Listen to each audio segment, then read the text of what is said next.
ஸ்ரீ குருபியோ நமகா. நாளை தினம் மகர ராசினியருக்கு ராசிக்கு 12ஆம் இடத்துல சந்திர பகவான் நாளைக்கு சாயந்தரம் 4:25 வரைக்கும் இருக்கார். இப்போ அது வரைக்கும் பார்த்திங்கன்னா கையில் இருக்கிற சேவிங்ஸ்லாம் அப்படியே தண்ணி மாதிரி கரைஞ்சிட்டு போயிடும். எல்லாமே சுப செலவினம். ஏன்னா யாருடைய நட்சத்திர கால் வருங்க, சுக்கரனுடைய நட்சத்திரம் வரும்போது பொருள் சேர்க்கை ஏற்படும். அதுக்கப்புறம் சூரியனுடைய நட்சத்திரத்தில் வரும்போது பெட்ரோல்களுக்காக நம்ம செலவு செய்யக்கூடிய அமைப்புகள் ஏற்படும்.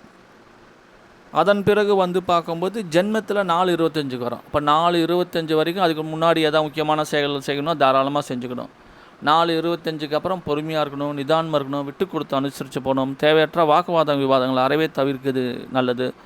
முக்கியமான முடிவு எடுக்கணுன்னா நமக்கு 4:25 செஞ்சுட்டா நல்லது. அதன் பிறகு பண்ணலாமா வேணாமாங்கிற குழப்பங்கள் மேல்படும். விக்ன விநாயகனின் குலதெய்வத்தை வணங்க நாளை தினம் ஒரு சிறப்பான நாளாக 4:25 பிறகு அமையும். தொடர்ந்து நல்லாத அந்த அனைவருக்கும் நன்றியினை தெரிவித்துக் கொள்கிறேன். சேனலை மறக்காமல் சப்ஸ்கிரைப் கேட்டுக் கொள்கிறேன். நன்றி, வணக்கம்.